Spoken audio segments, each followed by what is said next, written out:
سلام بچه ها، این الان برای مشتری عزیزمونه که یه دونه درخواست دوست سفیدشو براش چاپ کنیم. فعلا تازه الان آماده شده.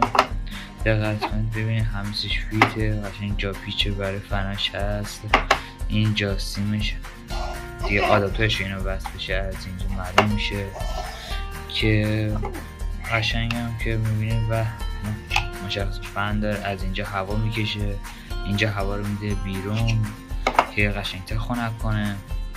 و فیت خود کل مودم X28 و X28 پرو هستش.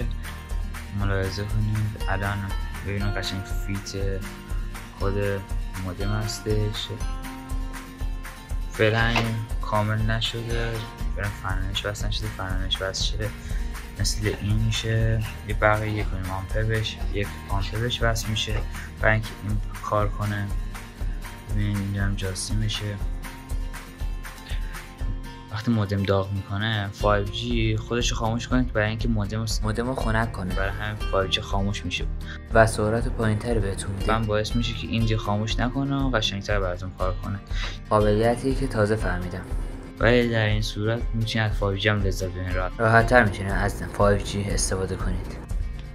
الان که ملاحظه میکنید این سرعت اینترنت منه که 83 گذاشتم دانلود بشه، الانم داره تمام میشه دیگه در از یه ساعت.